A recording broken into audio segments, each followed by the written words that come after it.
Good morning, and welcome to the Point for today, Friday. It is the final day of the month of October, and the final To the Point program for the week and for the month as well.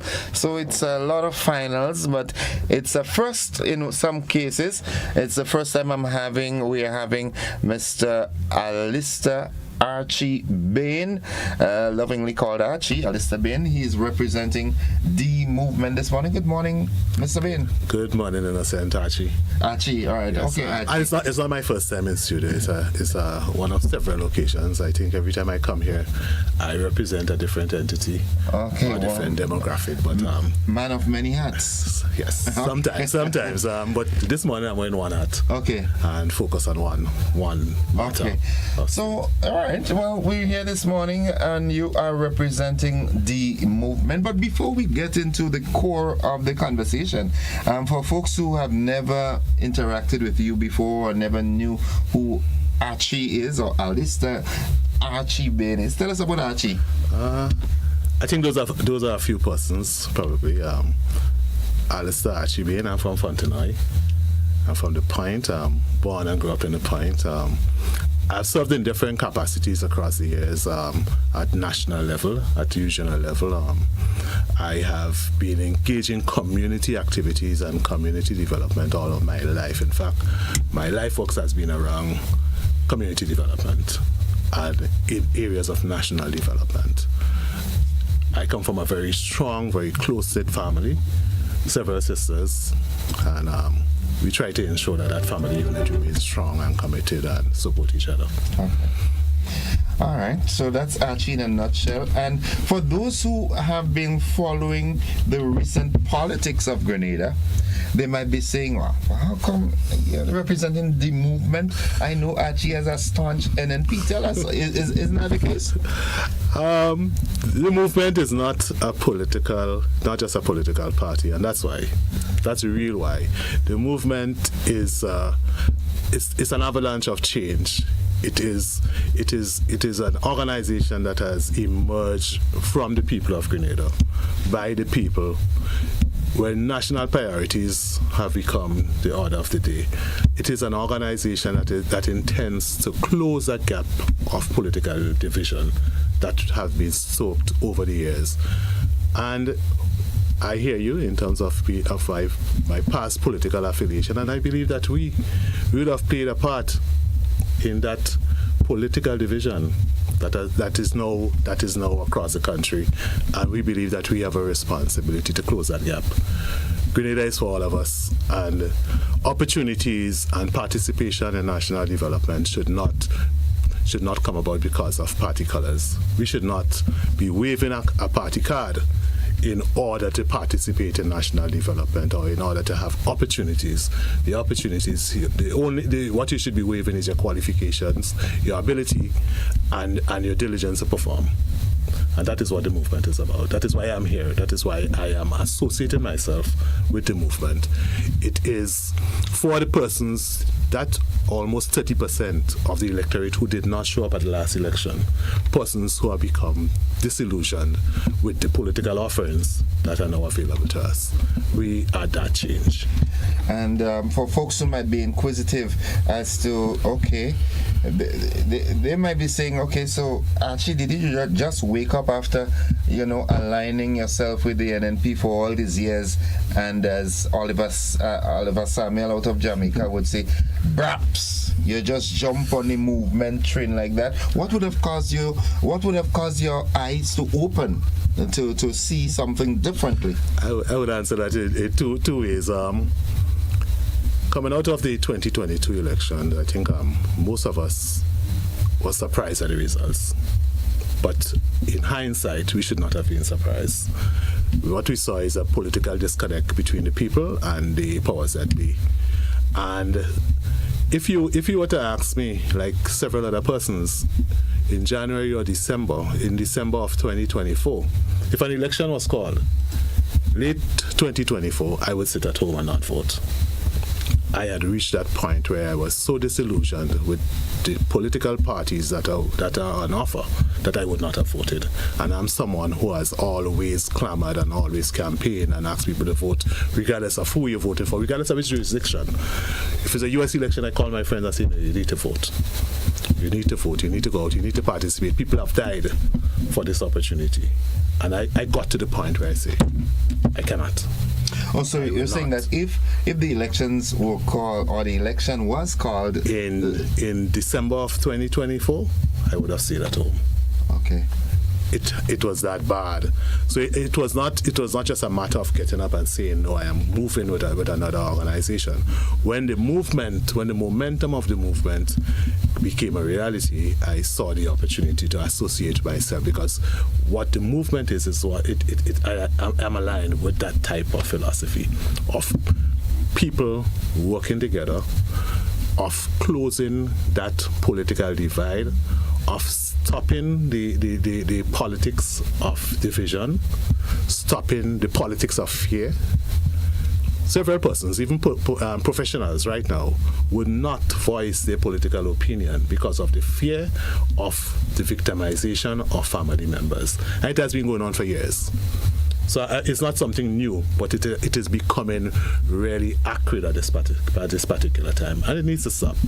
The cyberbullying, I could imagine some of the comments under the program now, the cyberbullying that makes persons hesitate from participating in the national conversation of development.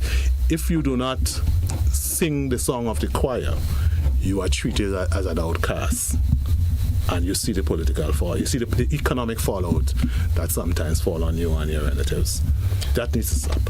And would you say, because the elections gone in 2022, the new leadership of the National Democratic Congress, they came on with the message of unification and everything like that, transformation and so forth.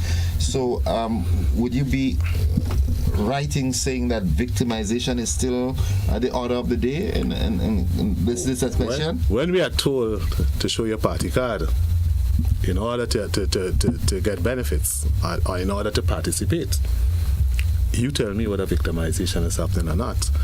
And we are seeing it in the systemic collapse of state institutions. Let's look at the debacle that happened at the Parliament on Tuesday. Total collapse of the functioning of the highest institution of our democracy. And how? It wasn't the only thing that was left Tuesday is for little Kerry to come on stage and ask what the hell is going on. But he wasn't there, but I think the Prime Minister asked it for him. When the Prime Minister is putting up his hand and asking what is going on, it tells us that the systems are unraveling. Okay. And it's not just institutional unraveling, we are also seeing infrastructural unraveling. Closure. What is going on in Closure? The question seems to be all over what is going on. What is going on the cliff? So you also see infrastructures are just falling apart. What is going on at SGU? We now have a chewing gum highway leading into one of the world's highest institution of learning. A what? A chewing gum highway. You ever pass on the True Blue Road leading into SGU? One day it's a hill. You go up a hill, and the next day when you're coming out, you are going down a valley. Okay. The roads seem to be all over the place. I mean, this is what we are. This is the result of the political division that has happened in the country over the last couple of years, the last 2-3 years. And I'm saying it didn't start here, but it was amplified after 2022. Okay. And so is that to suggest that the movement is going to be different?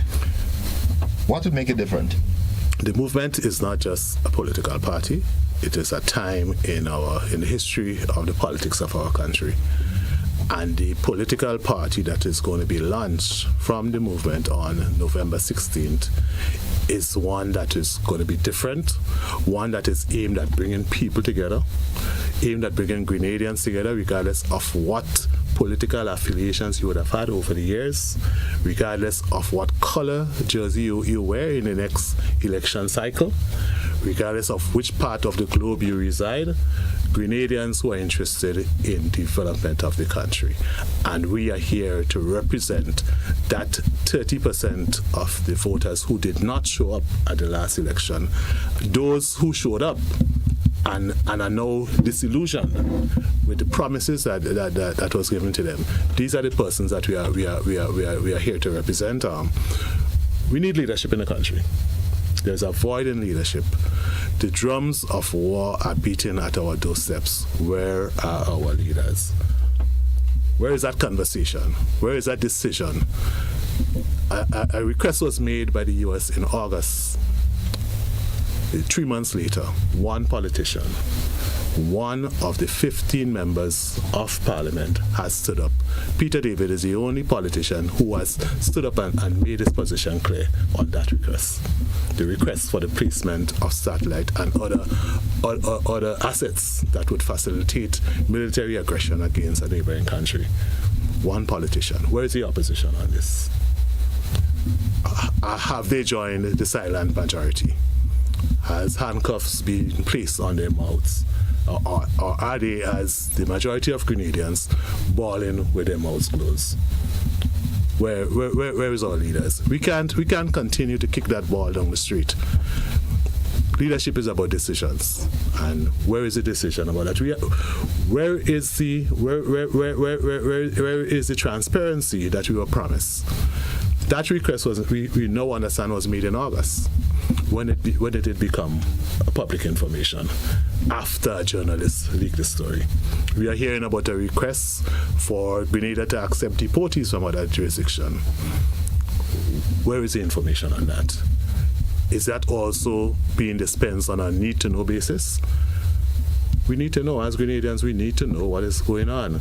And again, we ask, what is going on? All right, folks, this is To The Point, and I'm speaking this morning with Alister Archie Bain. All right, and it's To The Point. We take a quick commercial break. We'll be back, and don't be worried. You'll have the opportunity to quiz him, because there will be the time when we open the line so that you can get to converse with Mr. Bain. But at this time, we take a quick commercial break. We'll be back after these messages. This is To The Point.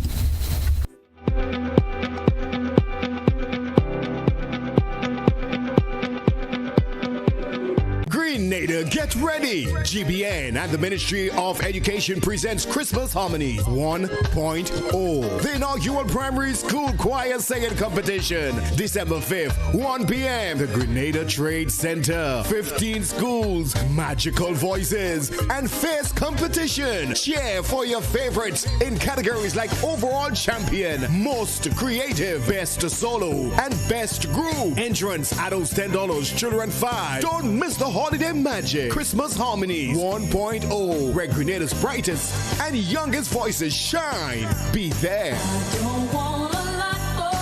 Raise it high up the ladder. Godfrey.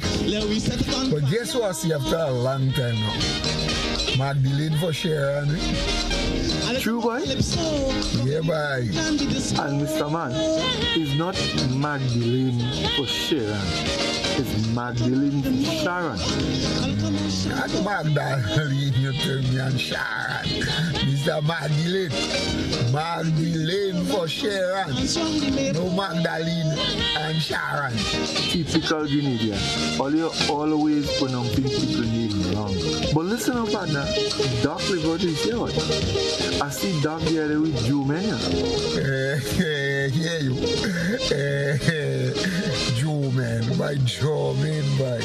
You know better than me. I tell you, I see Doc with Joe man. You can't tell me who I see Doc and who I see Doc. Mr. Joe man, not Joe man. You know, folks, I'm sure this song's familiar to you. You know, the mispronunciation of names. Well, maybe not mispronunciation, but maybe just ease of communication. In any event, join us this Friday on We Culture and let's explore the pronunciation of names and words the way we know it. See you there.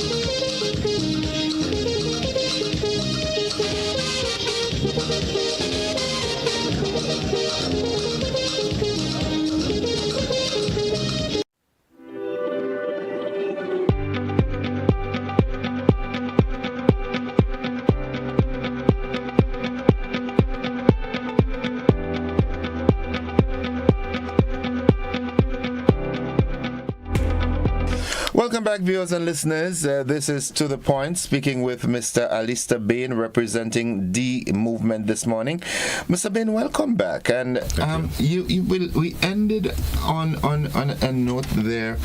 I want to ask, there are folks who, well, I mean, it's evident that Peter David, MP for the town of St. George, is sort of the focal point, the point person of the movement, okay? And this seems to be a sort of bitter taste in some people's mouth, because some are, as a matter of fact, it was even in a song this year, you know, Peter, you know, you have a nasty habit always fighting for leadership. That he wants power, he wants leadership. Yeah, so the folks who are saying that Peter is power hungry and that once he's not getting leadership, he wants out. What do you say to that? I would answer this way. Why shouldn't anybody aspire to be a leader? Whether it's a cricket team, whether it's a football team, whether it's morale, why shouldn't you aspire to be leader? Why should anyone sit by and allow others to lead them into nowhere? So that there's nothing wrong in aspiring to be leader. But Peter David is not the one who took over any political party. He's not the one who unseated the leader of any political party. He's not the one who bought the leadership of any political party. So for those who are saying that he is power hungry, I would ask them to look in the mirror. Peter David had the opportunity sometime in 2011, 2012 to bring down an administration, and he refrained from doing so. If you remember that vote in Parliament at the Trade Center, he abstained. Who was the leader then? Him and Joe Gilbert. Tillman Thomas was Prime Minister at the time. He had the opportunity to bring down that regime. And I think there are some within certain political circles who still have not forgiven him for that. But he did the honorable thing and allowed the government to function and to complete its term. If he was power hungry, I think he had that opportunity. But the movement is not about an individual. It is not about a party leader. It is about a people setting their priorities, a people taking control of their country. It is about a people all working together to ensure that we have that Grenada belongs to all of us. That's the difference between the movement and the other political parties. And I will tell you that the leadership of the movement would be decided democratically. We are not going to go down the same path where persons are hand-selected and picked by the owners of the party. Okay. Peter David will not be the owner of the movement. Okay. Yes. All right. And having said that, one of the concerns that I've heard and picked up on the ground is that we keep hearing talks about the movement and the movement and the movement. But that movement is what it is, a movement. Nothing ain't happening. It's just moving. It's not gathering. You know, they say Rolling Stones gather no mass. So it's not gathering. It's not. What is the traction? What is that vibe towards people's interest in the movement? What's that like? I don't know if you have seen the recent polls, but I believe the polls that came out last week, even those polls were a bit conservative. And when that gate opens on Sunday the 16th, when the party is officially launched, because the movement, as I said, it is a movement, but the political party that is aligned with the movement, when that party is launched on the 16th, is going to be a launch with a difference. And those who are now, I think the attention, the national political attention at this particular time is on the movement. And I believe that we have some traditional politicians who are quaking. And there's all kind of stories. A vote for the movement is a vote for another political party. It's fear. I think it is fear. And the movement, from all indications, is a force to be reckoned with even before it is fully birthed. In Grenada, in the electoral map, the landscape has 15 constituencies. Mm-hmm. If election, is to be called, let's say, tomorrow or January, mm-hmm. Can you show a prospective representative for every constituency? That is a given. That is a given. But as I said, I think it was in a movie, we are not there yet. The selection of candidates would be done according to the democratic process based on the party's constitution. So after the party is launched officially on Sunday, all these systems will be put in place to ensure that we have full representation. But what I would assure you and the public is that the movement is not just getting ready to be a party in opposition. We are getting ready to govern. And unlike other parties who are just trying to show a presence, we are getting ready to govern. And some of the delays that you have seen in terms of the launch of the party is because we are ensuring that structures are in place, that organizational structures are in place, that priorities are in place, that all our economic plans are in place, so that when we assume office, we are ready to govern. And we will not be trainees in kindergarten trying to find our way. Okay. Now, other than the fact that the movement, what you've said is everything would be democratically done in terms of selection of candidates and caretakers and whatever. And officers of the party.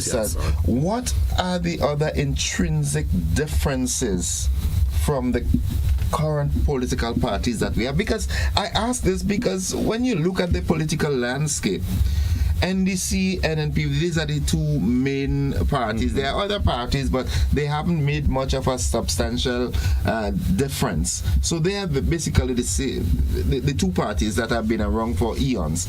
Now, you look at NNP, you have politicians who might have been on NDC before and switched the floor. As a matter of fact, I heard former opposition leader Dr. Keith Mitchell talking in the parliament the last time about crossing the floor, and people did not come back to the constituents who put you there to represent them, and you cross and align yourself with them. I say this to say that it's sort of a one basket of politicians that we have. What other intrinsic differences besides the democratic selection of members? What else can you bring to the table? So unlike what happens currently, where a group of persons or interest group, whether economic interests or political interest groups, come together and decide that they have the solution for all of us, we are speaking to the people. We are developing leadership within the communities. This is going to be a bottoms-up approach as against a top-down approach, where the solutions are created by the people, where community leaders have an opportunity to participate in setting priorities for the development of the nation, where we are able to place emphasis on our agricultural development. We still operate our agriculture as if we are back in the mercantile system of the 16th and 18th century. We are still packing raw material and shipping it out. We want to be that difference where every Grenadian feel comfortable coming forward to say, I want to participate. This is what I have to offer, as against the party or the leadership of a party determining what is the best solutions for us. Because that's what we see now. We hear about transformation. Where is the transformation? Is it really resounding in the communities? What's happening economically? The economy seems to be at standstill. It's like we're driving with the handbrakes up. And we are saying that our difference would be that of engagement. It would be that of every person bringing unity. The main message that we want to push is unity. That political divide has to close. It has to stop. That political rhetoric has to stop. That colorism has to stop. We have to remove that wedge between our people and say, come on, let's work together. And when we talk about the dominant parties and the two-party system, it is a fact that across the Caribbean, across the Western Hemisphere probably, two parties usually dominate. The question is, which will be the two parties dominating Grenada politics after November 16th? I think that's the question. Which two parties do you think? The movement would definitely be there. The others would have to answer that other part of the question. They would have to look for their relevance, but the movement would be the party of choice. One thing I want to push, right? I like this conversation in that as the election cycle comes into play, I making this clarion call to management at this time. I want to be able to engage the leaders of the political parties. Let's debate. Let's talk on the issues and present your party's position on topical issues, and let the electorate make the choices and so forth. GBN, we're looking forward to that, right? I would love that. I'm putting that out. I would really love that. One of the topical issues here now, that current request by the U.S. government for the radar system and other military installations on the island. We heard MP Peter David speak, but from the movement's perspective, what would that if the movement was in office at this time, how would they have dealt with this? Okay, so before I answer that, I would like to do something I should have done at the beginning of the program, and that is to say that the movement extends its support and offers its sympathies to the people of the Northern Caribbean, the people of Jamaica and Haiti and the Bahamas, who have been plummeted and devastated by the passage of Hurricane Melissa. Our heart and prayers go out to them. And we want to join our voice in the call for climate justice. Climate change is real, and for small island developing states to be at the brunt of natural disasters that are accelerated by climate change, we need some sort of compensation for that. We need climate justice, and we'd like to add our voices to that. Similarly, we would like to add our voices to the call that the Caribbean should remain a zone of peace. And that's not a Peter David position, that's a position of the movement, that Grenada should not facilitate any assets, any military assets that would lead to the invasion of a Caribbean country.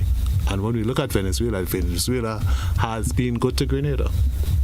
But the argument could be put forward that the U.S. did not say that the radar installation has anything to do. As a matter of fact, Donald Trump and the administration has not said any thing about invading Venezuela. People are saying the mission in the Caribbean, they're suspecting that it's regime change, but they're here to curb narco-terrorism. Do you mobilize 10,000 troops to stop the drug trade? Do you mobilize one of your main nuclear aircraft carrier to the region to stop drug smuggling? I don't think so. And even if you are on a campaign to stop the drug trade, what gives you the right to assassinate persons on the high seas of the Caribbean? Our fishermen, our fisher folks are now in limbo. Some of them are scared to venture into their fishing grounds.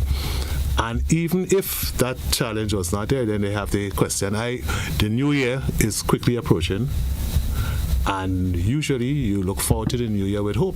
I am quite certain that our fishermen, our fisher folk, are hoping that January 2026, does not arrive anytime soon, because they have that economic challenge facing them. And while you say that the U.S. has not asked for the installations to be used for military purposes, my question is, what is the question asked by the U.S.? Because to date, we are not certain what has been requested by the U.S. because our government has not come forth. They have not been transparent. They have not spoken to the nation as to what the request is and their position on that request.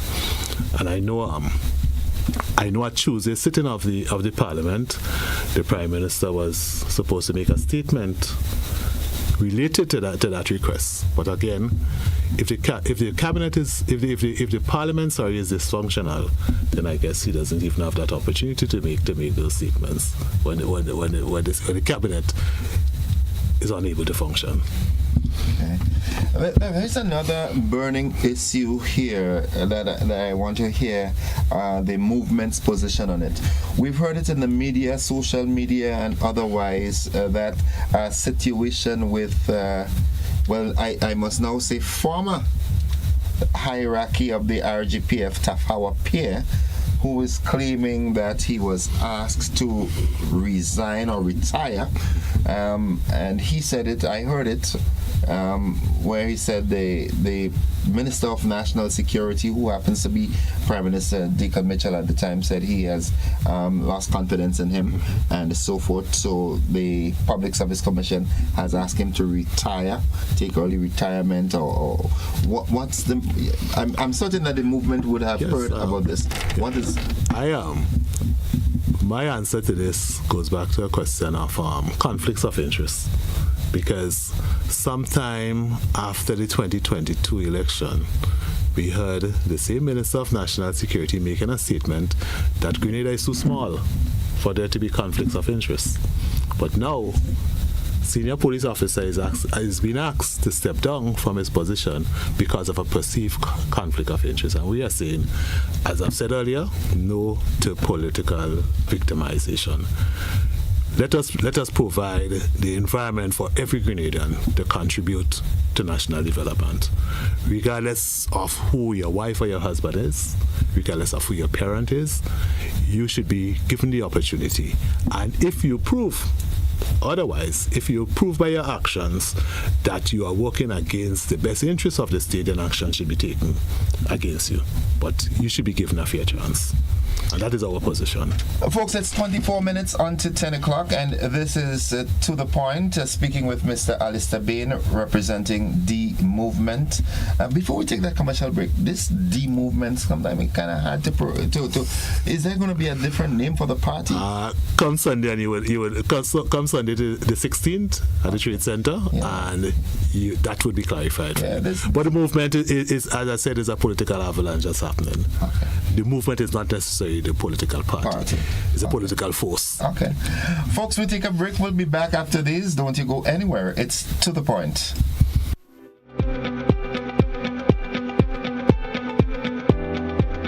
This Christmas, GBN is lighting up Grenada. From November the 10th to December the 24th, your festive season starts right here with GBN's Christmas Catalog 2025. Start your mornings with Mid-Morning Magic. Weekdays 10 to 12, live fun, giveaways, and Christmas cheer every day. On Friday, December the 5th, the school's Christmas Challenge lights up the Trade Center. 15 schools, 1 trophy, and the voices filled with holiday joy. Then on Saturday, December the 20th, it's Christmas in Kamahan. Live music, food, shopping, toy giveaway, and the grand tree lighting ceremony. And on Monday, December the 22nd, join GBN's Caroling in the City, spreading Christmas cheer all through St. George's. Every Sunday from 5 to 7, enjoy Yuletide Sundays with classic Christmas tunes and prices galore. And from December the 1st, K105's Lights of Christmas. Guess that hidden cash on the win. So whether you're singing, shopping, or celebrating, do it with GBN. Connecting with you this Christmas. Our partners making it possible: Flow, Ace Hardware, Foodland Supermarket, Grenada Duty Free, Answer Coating, Banfields, and Koyaba Beach Resort. GBN's Christmas Catalog, connecting you this season.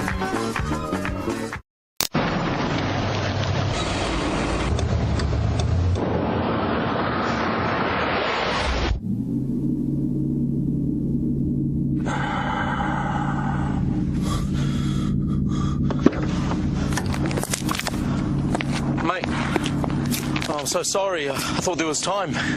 He's just pulled out. I don't have time to stop. Well, come on, mate. It was a simple mistake. I don't know if I was going a bit slower. Please. I've got my boy in the back.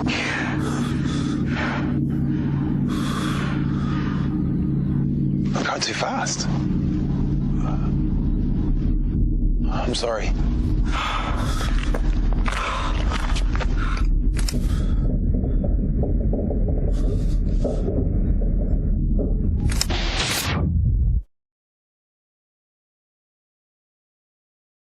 Grenada, get ready! GBN and the Ministry of Education presents Christmas Harmonies 1.0. The inaugural primary school choir singing competition. December 5th, 1 p.m. The Grenada Trade Center. 15 schools, magical voices, and fierce competition. Cheer for your favorites in categories like Overall Champion, Most Creative, Best Solo, and Best Group. Entrance, adults $10, children $5. Don't miss the holiday magic. Christmas Harmonies 1.0, where Grenada's brightest and youngest voices shine. Be there.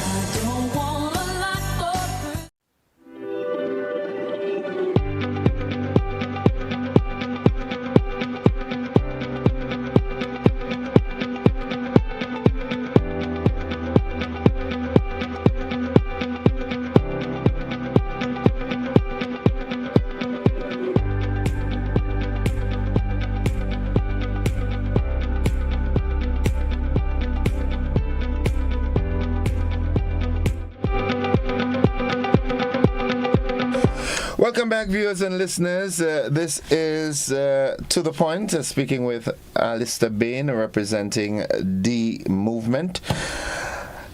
The state of health in Grenada is a concern. I know there's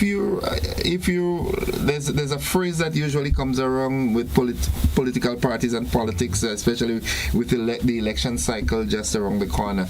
If you are to be a government in waiting, there must be plans. What are your assessments of the health system in Grenada, and what do you think is needed? What would the movement do differently? Okay, the state of health in Grenada is no different to several of the other institutions that we see struggling to be relevant, falling apart. Probably sufficient attention has not been given to it over the years.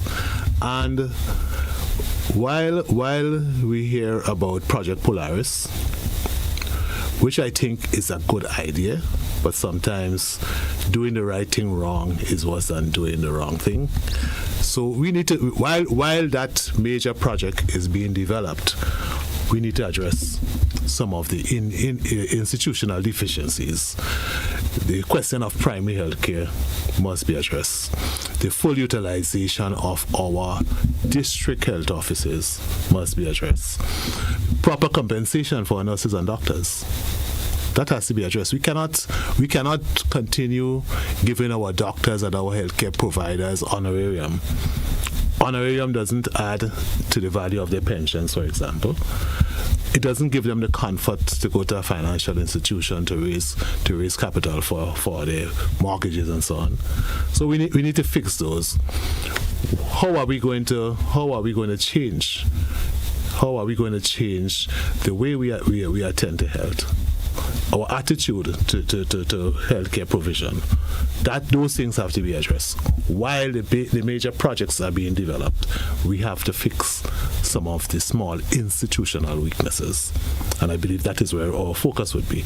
So we are not saying that the project is not a good idea, but we believe that while that is happening, we need to pay attention to our healthcare systems and institutions. I was speaking with a young man only yesterday, and just trying to get his political feel. And he said most of the times we blame young people for getting involved in adult activities, but he said the reason is simply because there aren't initiatives to utilize the time of young people. Of course. What does the movement say as it relates to the engagement of youth? We have to engage them. We have to engage them where they are. We have to engage them on the blocks. We have to engage them in the schools. We have to engage them in the churches. We have to engage them in the communities. We have to engage them at the sporting arenas. And very often we blame people without really understanding them. We blame them without having a conversation with them. Because you know what we do? We sit back and we believe that we have the solution for everything. We don't ask them what they want. We try to dispense to them what we think they want. And I think that is where we have gone wrong for years. What is the interaction between the youth and the churches? What is the interaction between the school associations, the parent-teacher association? How do we engage with our teachers and our communities? Do we build that bridge between the schools and the communities, or are they sitting a distance apart? How is our schools addressing some of the social ills? And while we want to maintain the peace and security that exists in Greenland, I think we are still one of the safest places on the globe. We have to ensure that we put systems in place to mitigate against the rise in crime. We have a boast in Grenada that we have one of the best crime-solving statistics in the region, but it is better to prevent than to solve. All right, and as it relates to my personal passion, agriculture, what plans do you have for agriculture? We need to transition to value-added agriculture. Where is the technology in agriculture? We need to make agriculture attractive. Some people say sexy. We need to make young people want to get involved in agriculture, and we're not doing that right now. What is happening with agro-processing? Why are we still shipping our raw material overseas as against shipping value-added products? That is the conversation. We need to have those kind of conversations. Is our commodity boards still relevant for in 2025? Do we need to change the way we operate, the way our nutmeg farming is done? Where is the technology? We need to introduce technology. We need to look at climate smart farming and agriculture, because we see what happens. We need to look at the whole question of crop insurance. We need to make agriculture sustainable. And the sustainability in our agriculture, I think, it is lacking right now. And I always, my heart goes out to the farmers. It's a question of pre-deal larceny. It is so wrong. I saw a post, I think I shared it on Facebook earlier this week or last week, where a young female farmer in St. Andrews, the pictures with some young guys reaping her products. What is being done about that? I mean, this is just so wrong. While systems should be put in place to ensure that penalties are strong penalties that dispense the persons who do those things, I believe there should be some sort of compensation regime, some sort of insurance that protect farmers against pre-deal larceny. It is really something that is crying out, and we cannot speak about agriculture without twinning it with fisheries. And I have a passion about fisheries. My father was a fisheries officer, spent all his life in developing the fishing sector in Grenada. I believe he's one of the pioneers of longline fishing, which has really transformed the fishing industry in Grenada. He was one of the pioneers of the Grenada Fishing School that was in Trublu. In fact, most of the personnel in the Department of Fisheries right now came into the department under his watch. So I have a passion about fishing. It is the first business I ventured into, and my family have over the years, I think we have just walked away from it recently, but over the years we have always been involved in fishing. And now we see fishing is basically in limbo. Fishermen are not sure what is going to happen in the new year. And why has it gotten there? Because, again, of institutional collapse. Completion of particular survey, compliance issues. There's nothing that the fishermen have done wrong. It is just that the support system is not working. All right, folks, it's 12 minutes on to 10 o'clock, and of course, it's already here. We just get warming up. So what we are going to do, because we've got to wrap up at 10, we are going to, get interactive with the members of the audience, and we're going to start to take the calls. And let's go straight to the telephone line and say, good morning, caller, welcome. Good morning, and you might hear a little rain. The rain is falling by me, so I hope you don't disturb my contribution much. Morning to your guest. Good morning. I sit down listening to you, and let me say it up front. Deacon Mitchell will make mincemeat of you all. If you you all continue on that trajectory. Let me explain why I'm saying that.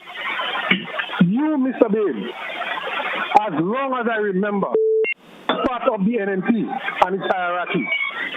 And you all sat there and was part of the demise of which you now speak about, the deterioration of which you now speak about. All of the collapse that you're referring to, you were part of it.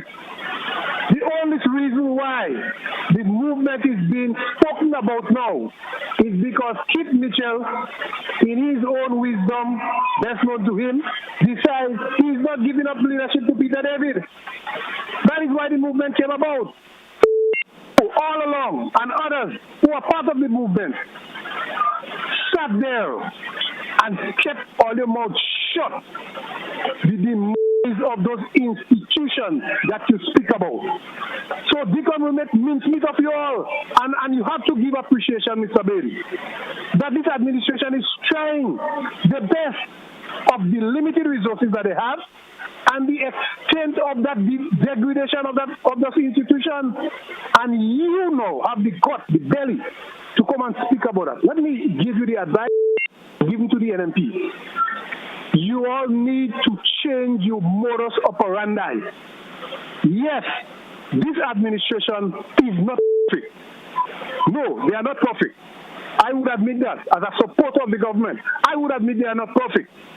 But you cannot bold-faced, knowing the role that you played in the last administration for the number of years, oversee. You administer over that degradation, and now you come in and present yourself like some lamb. Deacon will make mincemeat of you all. If all don't change that direction. Thank you. Thank you very much, caller. Thank you, caller, and I love you too. Okay. He's not totally wrong, and I said it very early up front in the program that we were part of this. And sometimes when you are locked into the system, you don't see the wrong. And I think probably that's what's happening to him now. But to whom much is given, much is expected. Okay. And to say that the former administration was doing wrong, that doesn't justify wrong continuing. If it was wrong then, and it is wrong now, it is wrong. Okay. But thank you for your contribution. We have another caller. Good morning, caller. Welcome. Yes, good morning, Mr. Joseph. Greetings. How are you? Alive and thankful. Yes, and good morning to you guys. I don't know the chap particularly, but anyway, greetings and welcome to the platform. I'm waiting. You all have to offer, but in the interim, I want to ask a couple of questions. Being a Cambodian, probably if you don't know what that means, a crazy, blind old jackass. You see, so I have to ask questions to see. Now listen to this. I hear in your utterances you speak of the movement. Now, how do you write that, sir? I know that we in our dialectic form express the word THE by the book, the this, the that, you know? How do you write this, the movement, sir? You don't leave out movement, the day I want. How do you write it? The movement was christened by the people. No. I just wonder how you write the. You see, I tell you, I'm blind. It's the D. Okay. I got you. Yes, it's just a D.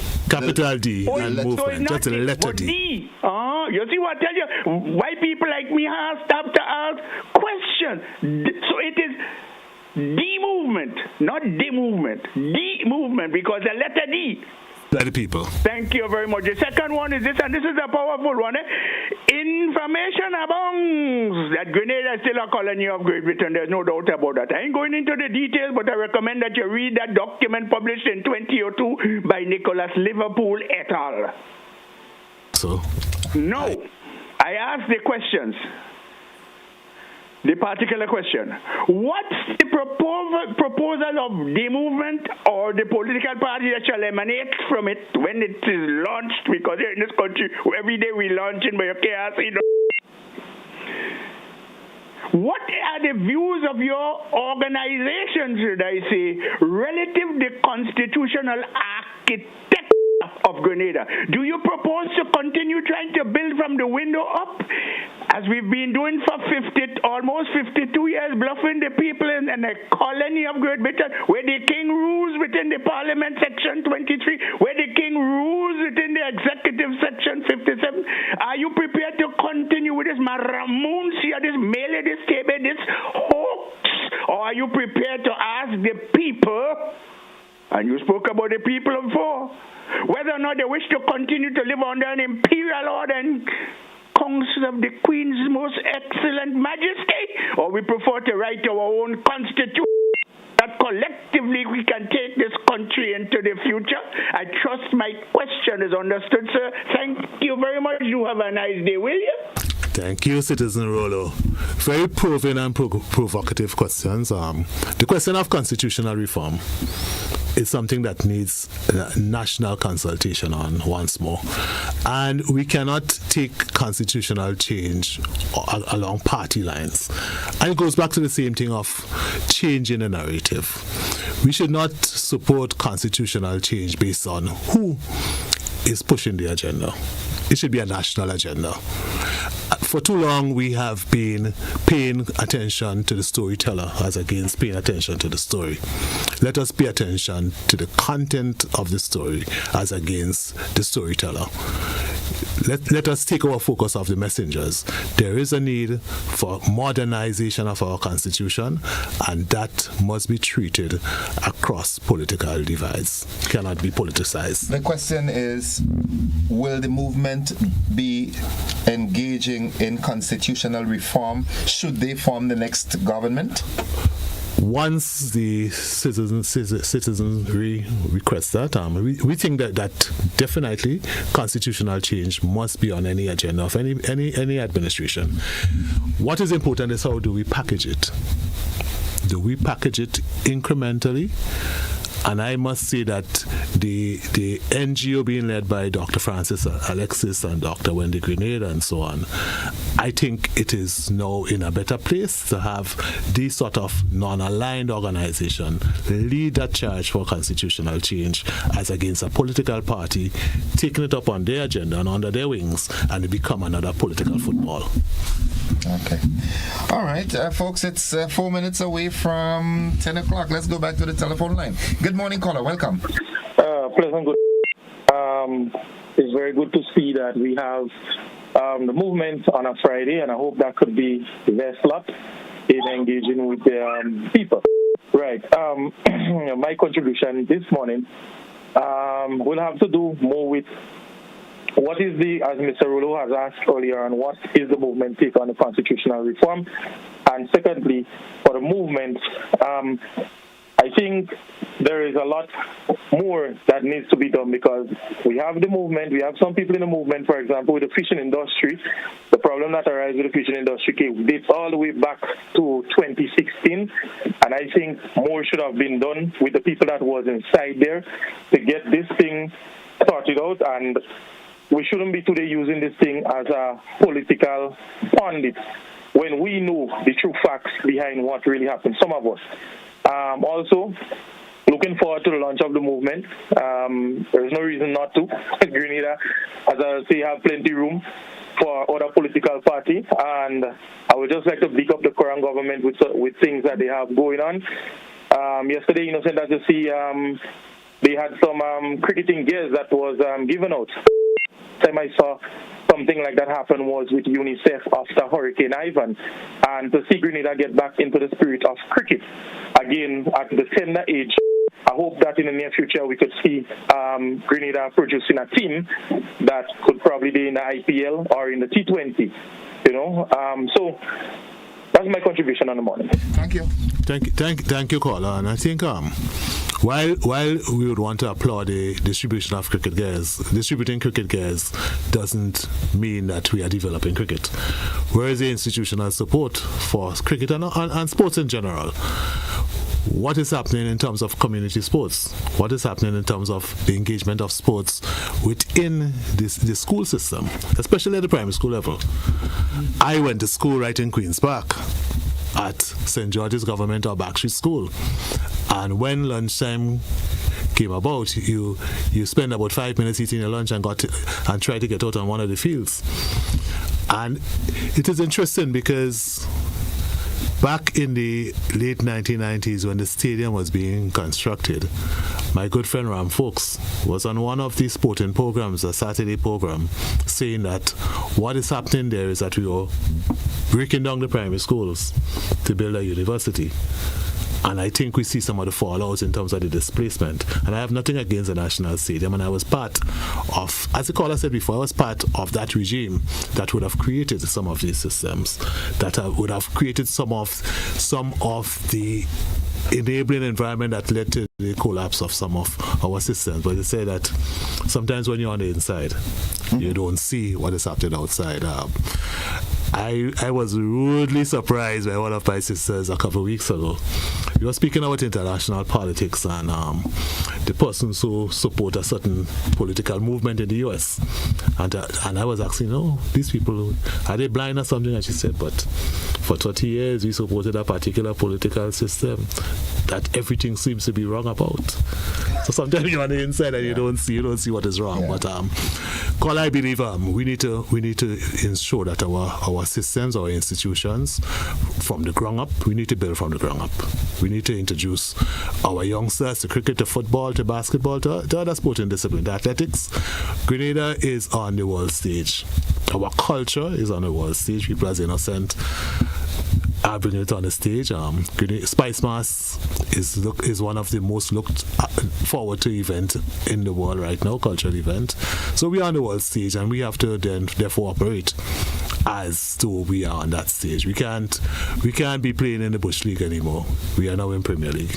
Okay, let me ask this: is there anything that the current administration has done or is doing that from the movement's perspective is commendable? I would want to call a spade, and I would say yes, there are some good initiatives. The major hotel project is a good initiative. We are seeing the initiatives in culture, in the arts, Goka and so forth. Yes, I think those are good. We are seeing the changes that are happening in terms of our artists are now being given opportunities in terms of funding opportunities and so. So those, it's not doing what is not good, but it's how you do it. Sometimes not about what you do, it's about how you do it. And I believe if they were able to diffuse the political divides from some of the initiatives, it would have been in a better place. Our small business opportunities. While we have programs, how are these programs? Are these programs being politicized? And I believe if you are able to take out that political stigma, that showing of the party card in order to access opportunities, they would have been in a better place. But what I find you here is a lot of rhetoric, a lot of nice sounding song bites, but there is no implementation on the ground. How open would the movement be for engagement of politicians who are currently affiliated with other parties? The movement is for all Grenadians, and I think that question is a bit redundant because the movement is made up of politicians and persons who are affiliated with other parties from the get-go. So we have a place for you if you believe that you want to be part of something different, the politics of change, the politics of unity. Get on board. And just to say that not just the politicians but the supporters of any of the established political parties, we have space for you. And just to send a warning to the parties that we'll be fishing in your pond. We'll be dragging our nets in your pond because we are here for every Grenadian. Okay, as we wrap now, folks, it's 3 minutes after 10. We have, I'm going to wrap at, I should have wrapped already, but nonetheless. So come Sunday, the 16th of November, at the launch of D Movement. It's happening at the Trade Center. Yes. And what can people expect? It's going to be a lunch with a difference. Usually you hear about political events and it's about a big rally, a lot of drink and fit, and everybody leave and they're asking what did the person say. So it would be an engaging. It's going to be a different type of lunch. It would be one where you hear meaningful presentation from the leadership of what would be the new political party. You would have a time to interact and to have meaningful discussions. We need to change the political narrative from one where we just attack each other and one where we can have adult type conversations where we can agree amicably to disagree. This is what you're going to see, but we are inviting all of Grenada to come to the Trade Center on Sunday the 17th at 6 p.m. It's going to be the unveiling of a new political dispensation. On that note, Mr. Bain, I would like to thank you for gracing us with your presence here this morning, representing the movement. And as you heard it, to be launched officially on Sunday the 17th of November at the Grenada Sunday the 16th. The 16th, rather, at the Grenada Trade Center. And it starts at 6 p.m. 6 p.m. Try to be seated by 5. The interactions will start at 5. And again, thank you for joining us. Thank you for having me, and thank you for the audience. Thank you for the callers. Your contributions are well noted. Thank you, everyone. Folks, that's it for the To The Point program this morning. Just in case you must know, in the final of the 3-match series, West Indies versus Bangladesh, Bangladesh bat first. They scored 151 in their allotted 20 overs. West Indies currently batting 5 without loss in 1.4 overs.